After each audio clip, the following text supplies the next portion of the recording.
They say America is the land of dreams, but nobody tells you what happens when those dreams belong to a black woman with no safety net. Before this story begins, comment the city you're watching from, because this isn't just her story. This is the story of every woman who was told to stay quiet and chose to roar instead. New Orleans, Louisiana. The rain didn't fall gently that night. It slammed the streets like it was angry, like it knew something the world didn't. Alicia Monroe stood barefoot on the cracked concrete outside her apartment building, holding a trash bag that carried everything she owned. Not memories, not dignity, just clothes and disappointment. At 28, she had already buried her mother, her patience, and her belief that doing the right thing would protect her. And tonight, she was about to bury her marriage, too. Alicia still remembered the first lie Marcus ever told her. It wasn't big. That's how lies survive. "I'll pick you up after work," he had said. She waited 3 hours at the bus stop that night. That was 5 years ago. Now, Marcus Monroe stood in the doorway of their one-bedroom apartment, arms crossed, face cold, eyes empty. "You embarrassed me," he said. Alicia blinked. Her ears rang, not from noise, from shock. "Embarrassed you?" she repeated. "Marcus, your boss grabbed my arm." Marcus laughed. Not nervous laughter, not awkward laughter, cruel laughter. "You think you're special?" he said. "That man pays my salary. You should have smiled." Something inside Alicia cracked, not loudly, just enough to change everything. Alicia had learned early how to survive. Her mother, Denise Monroe, used to say, "Baby, the world don't love black women, so you gotta love yourself loud enough for both." Denise cleaned hotel rooms for 22 years. She died with arthritis in her hands and hope in her heart. Alicia promised herself she'd never live small. Yet here she was, apologizing to a man who didn't even see her as human. Marcus tossed a folded paper at her feet. "You got 1 hour," he said. "The lease is in my name." Alicia picked up the paper. It wasn't an eviction notice. It was nothing. "You can't do this," she said quietly. Marcus leaned closer. "Watch me." Outside, the rain grew louder. Inside, Alicia felt something unfamiliar rise in her chest. Not fear, not sadness, anger. Pure, focused, dangerous anger. As she stuffed her clothes into the trash bag, her phone buzzed. Unknown number. "This is HR from Delacroix Holdings. We need to talk about what happened tonight." Alicia stared at the screen. Marcus froze. For the first time that night, he looked nervous. "What's that?" he asked. Alicia slowly locked her phone. "Nothing," she said, but her voice had changed. It no longer asked for permission. 30 minutes later, Alicia stepped into the rain, homeless, heartbroken, and unknowingly holding the match that would burn Marcus's entire world down. She didn't look back, because some women don't run from the storm. They become it. New Orleans never sleeps. It just pretends not to notice. The rain soaked Alicia's hoodie within minutes, heavy drops sliding down her neck like cold fingers reminding her she was alone. Streetlights blurred into long golden smears as she walked. No destination, just distance. Distance from Marcus, distance from silence, distance from the version of herself that used to apologize for breathing. Her phone buzzed again. Unknown number. She hesitated this time, then answered. "Miss Monroe?" The voice was calm, professional, white, careful. "Yes," Alicia said, steadying her breath. "This is Karen Whitfield from Human Resources at Delacroix Holdings. We received a report tonight involving inappropriate conduct by a senior executive." Alicia stopped walking. Rain hammered her shoulders, but she barely felt it.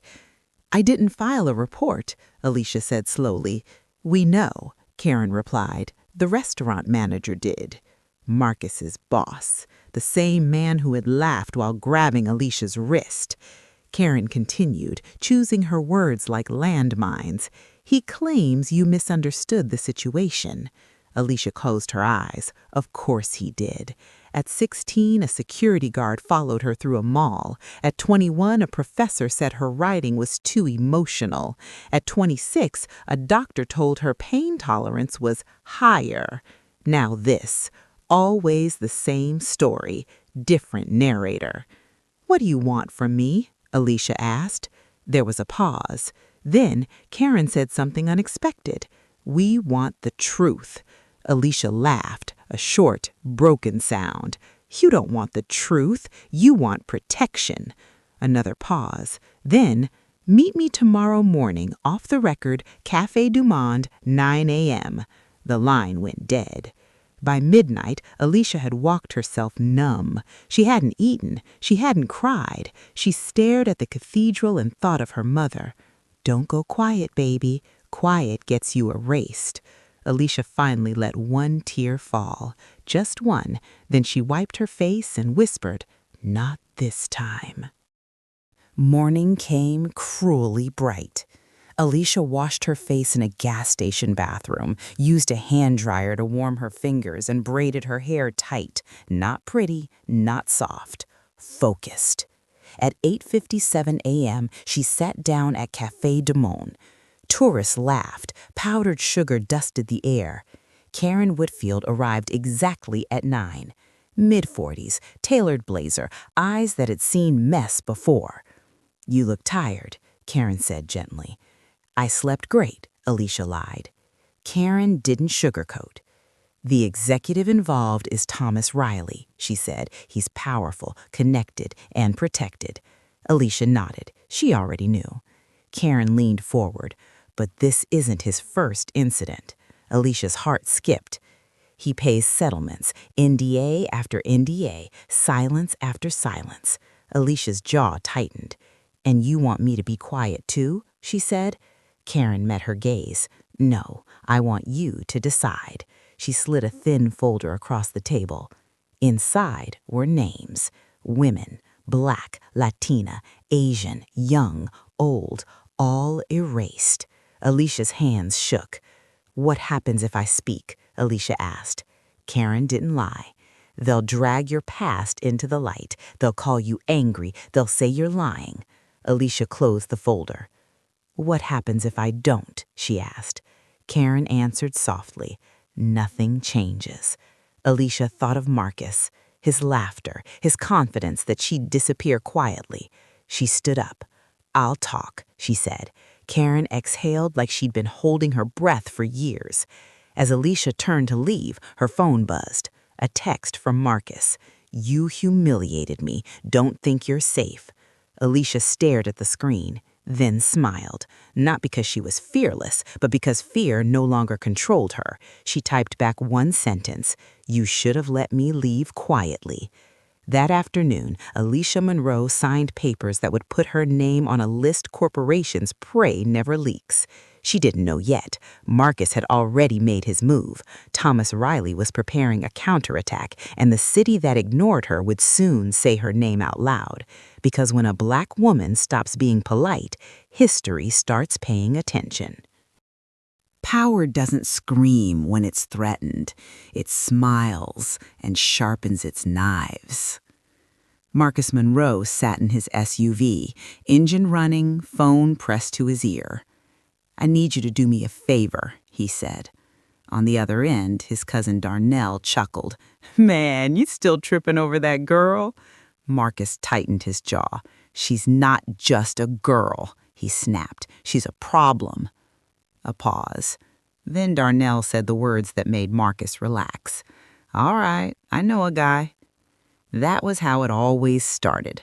Not with violence, with permission. By noon, Alicia's phone wouldn't stop vibrating. Unknown numbers, blocked calls, fake sympathy. Then she saw it. A headline shared in a local gossip blog. Source claims disgruntled wife targeting executive after marital dispute. Her name wasn't mentioned, but the details were unmistakable. Marcus's fingerprints were all over it. Alicia laughed once, dry, hollow. "So that's how you want to play," she whispered. Karen Whitfield called within minutes. "They moved fast. That was intentional." "I know," Alicia replied calmly. Karen hesitated. "You okay?"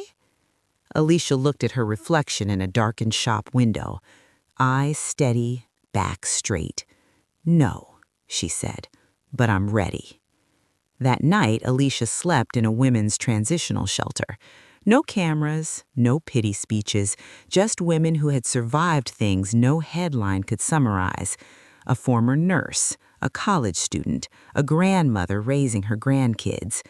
One woman sat beside Alicia, braiding her hair silently. "What you running from?" the woman asked. Alicia answered honestly. "A man who thought I was small." The woman nodded. "Those the dangerous ones." The next morning, Karen brought news. "We pulled internal security footage," she said. "Restaurant cameras." Alicia's breath caught. "And?" she asked, Karen's voice lowered. "It shows everything." Thomas Riley's hand, Alicia pulling away, the manager intervening, clean, clear, undeniable. "But," Karen added, "legal is stalling." Alicia closed her eyes. "Because I'm black," she said. Karen didn't argue. That evening, Alicia returned to the shelter to find her locker emptied, her bag gone, her documents missing, birth certificate, social security card, resume. A note sat folded where her things had been. "You don't know when to stop." Her stomach dropped. This wasn't rumor. This was war. For the first time in her life, Alicia called the police. The officer arrived late, listened halfway, took notes without looking up. "Any proof your husband did this?" he asked. Alicia stared at him. "No," she said. He shrugged. "Then it's civil." As he walked away, Alicia felt something inside her harden. Not bitterness, resolve.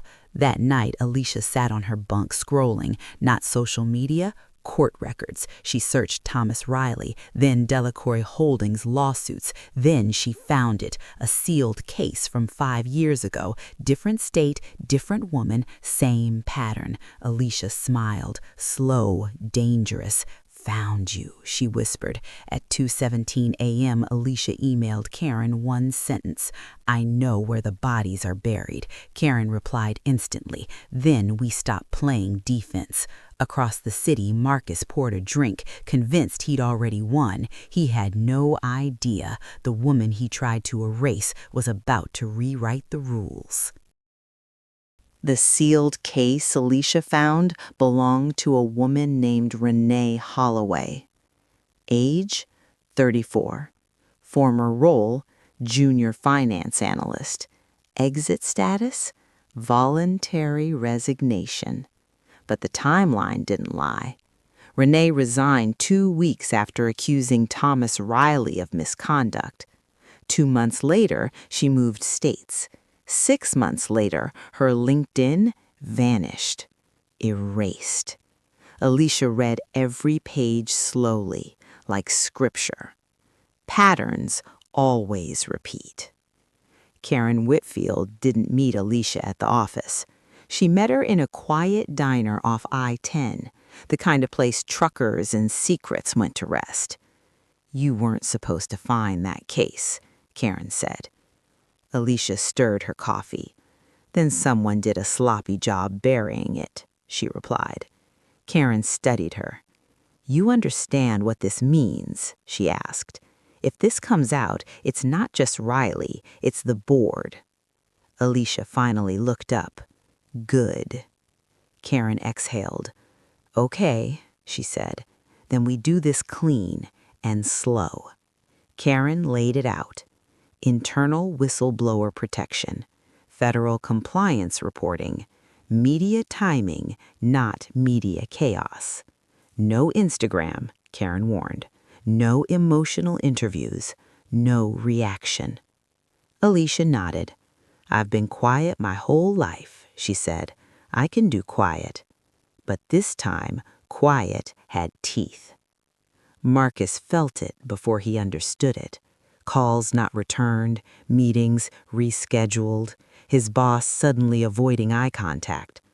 At lunch, a coworker leaned over. "Hey man, is your wife okay?" Marcus forced a laugh. "She's crazy. You know how women get." The coworker didn't laugh back. That night, Marcus checked Alicia's social media. Nothing. No posts, no quotes, no tears. That scared him more than rage ever could. Karen made one call Alicia didn't expect. To Renee Holloway. They found her in Baton Rouge, working under a different last name, managing a small credit union. When Alicia heard Renee's voice on speaker, her chest tightened. "I thought I was the only one," Renee said softly. "You weren't," Alicia replied. Silence. Then Renee cried. Not weak crying, relief crying. Within a week, 3 more women came forward. Different years, same executive, same settlement offers. All had been told the same thing. You don't want to ruin your career over this. Alicia wrote every name in a notebook, not to expose them, to honor them. Delacroix Holdings released a statement. "We take allegations seriously and have found no wrongdoing." Stock dipped slightly. Not enough. The board felt safe. Too safe. Karen closed her laptop. "They think this will blow over," she said. Alicia stood. "It won't." A federal complaint was filed at 4:01 p.m. on a Friday.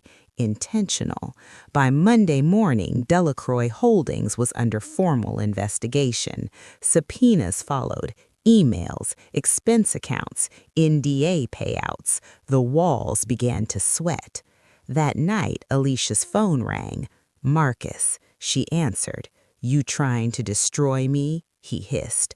Alicia's voice was calm. "You did that yourself. You think you're powerful now," he snapped. "You're nothing without me." She smiled. "Then why are you calling?" she asked. The line went dead. By the end of the week, Thomas Riley was placed on temporary leave. Delacroix's board called an emergency meeting, and Marcus received a notice he never expected. Alicia had filed for divorce with evidence attached. The woman he controlled for years had become the one holding the records, and this was only the beginning. Power isn't given, it's taken. And Alicia Monroe was about to make the entire city pay attention. By 9 a.m., Alicia's story, or at least the investigation, was trending on local news. Delacroix Holdings under investigation. Allegations against senior executives surface. Emails flooded her inbox, some supportive, some furious, some threatening. She didn't read them all. She only read the ones that mattered. "This is what we've been waiting for," one woman wrote. Alicia smiled. For the first time in years, her name carried weight. Marcus paced his apartment like a caged animal.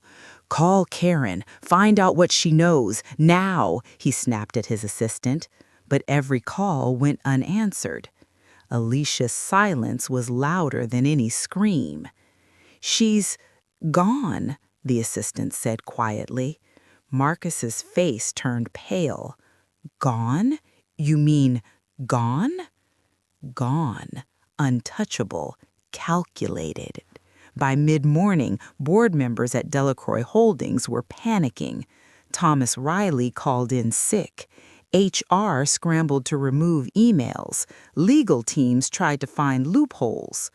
Alicia didn't stop. She fed evidence slowly, precisely, strategically. Every move protected her while cornering them. Alicia agreed to one interview. Not flashy, not emotional. She sat in a small studio, blazer straight, voice calm but cutting.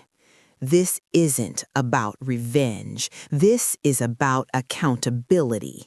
And until corporations stop hiding behind NDAs, women will keep getting silenced. The clip went viral within hours. Views exploded. Tweets flooded. Alicia's name became a symbol, not just a person. That night, Marcus showed up outside Alicia's apartment. Rain fell again. He pounded the door, shouting, threatening. Alicia didn't answer. She watched from the window, calm, collected, untouchable. Finally, Marcus screamed one sentence before leaving. "You've ruined me! I'll make you pay!" Alicia whispered to herself, "No, you made yourself powerless." By Wednesday, subpoenas had been served. Thomas Riley couldn't use NDAs anymore. Board members were on notice. Delacroix Holdings stock dipped. Alicia controlled the narrative. The woman who had once been invisible was now the center of every conversation. Alicia met Renee and the other women again. "We're not victims," Alicia said. "We're witnesses, and the world needs to see it." They nodded, understanding the unspoken. This was bigger than Marcus, bigger than Riley, bigger than the pain they'd endured. This was change.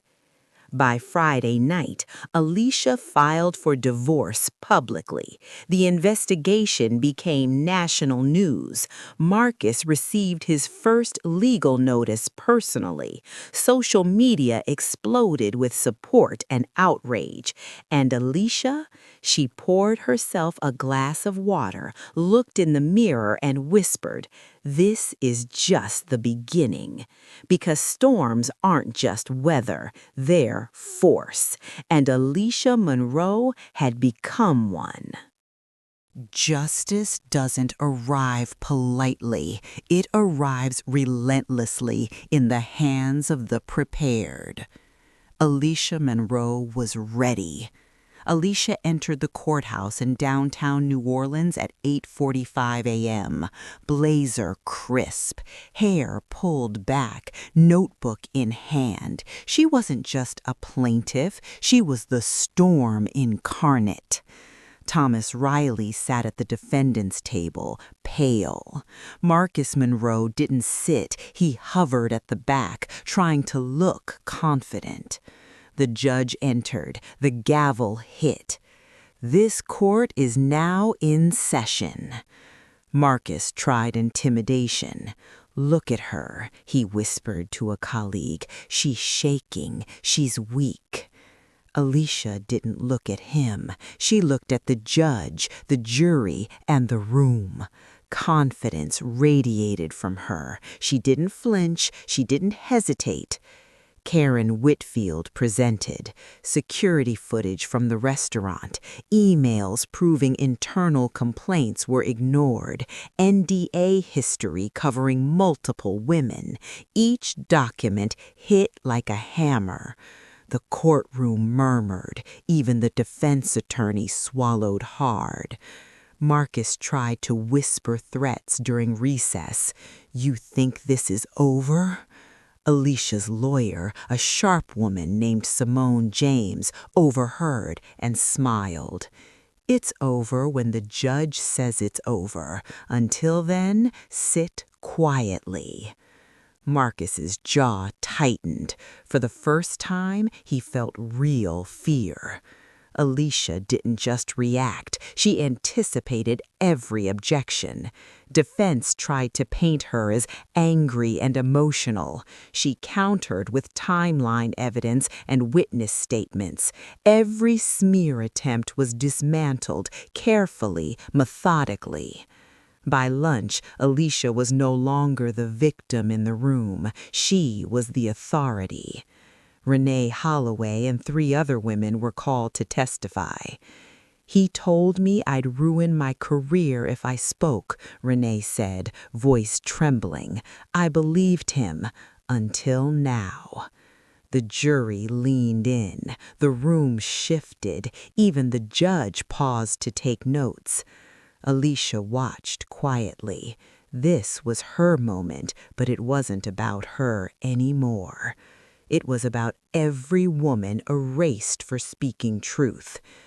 Marcus's phone vibrated, a text from his boss. Federal investigators have added you to the inquiry list. He panicked. Sweat glistened on his forehead. He finally understood. He had lost control months ago. Alicia didn't gloat. She didn't need to. Her calm told him everything. By the end of the first day, Thomas Riley was sweating under scrutiny. Marcus realized he couldn't intimidate Alicia anymore. The jury was visibly leaning toward Alicia's side. Outside, social media exploded with clips from court. And Alicia, she left the courthouse that night, walked in the rain, and whispered, "This storm isn't done yet." Because the courtroom was just the beginning of their reckoning. Some storms start as whispers. Some storms leave cities changed. Alicia Monroe was both. The morning sunlight streamed through the courthouse windows. Alicia entered with confidence sharper than any blade. Marcus Monroe's hands shook slightly as he adjusted his tie. Thomas Riley looked like someone about to fall apart. Judge Henderson cleared her throat. Today, we hear closing statements. Simone James, Alicia's lawyer, rose. Your Honor, the evidence is clear. Riley and Monroe attempted to silence women for years. We have documented proof, multiple witnesses, and a pattern of abuse and intimidation. Silence does not equal innocence. The jury leaned forward. Marcus tried one last intimidation tactic, glaring at Alicia. She's lying, he shouted. Alicia stood calmly. I don't need to lie. The evidence speaks for itself. The truth doesn't care about your ego. Thomas Riley's attorney sputtered, unable to counter the mounting testimony and documents. Even the board of Delacroix Holdings, present in the courtroom, sat rigid. The power Alicia had quietly gathered was irrefutable. After an hour of deliberation, the jury returned. The foreperson read, We find in favor of the plaintiff, Alicia Monroe, on all counts. Delacroix Holdings and Thomas Riley are to compensate and undergo federal oversight. Marcus Monroe's harassment and intimidation are acknowledged as part of the case record. The courtroom erupted. Gasps, murmurs, some cried. Alicia didn't smile immediately. She exhaled deeply, feeling the weight lift. This wasn't just about her victory, it was about sending a message. Outside the courthouse, reporters swarmed. Miss Monroe, how does it feel? A journalist asked. Alicia looked directly into the camera, voice calm but powerful. It feels like justice, not just for me, but for every woman silenced, ignored, or erased. Silence protects the wrong people. Today proves the truth is unstoppable. Social media blew up. Hashtags like Justice for Alicia and the storm strikes trended nationwide. Marcus and Riley left the courthouse, pale and defeated. Marcus's friends abandoned him. Riley was suspended indefinitely. Delacroix Holdings faced federal scrutiny. All the power they thought they held, gone. And Alicia, she didn't celebrate with vengeance. She celebrated with freedom. Weeks later, Alicia moved into a new apartment. Sunlight through tall windows, books stacked carefully, a plant on the balcony she hadn't killed in years. She smiled while texting Renee and the other women. We survived, we're being seen, and now we're unstoppable. Her phone buzzed, Marcus's number blocked, Riley's blocked. No fear, no regret, just peace. Alicia Monroe became a symbol that silence is not safety, that preparation plus intelligence equals power, that one person can change the narrative for many. Some storms destroy everything. Some storms rebuild. Alicia Monroe, she was both. If you love stories of empowerment, justice, and revenge done smart, like, subscribe, and comment. Alicia Monroe forever, because storms like hers don't end, they inspire.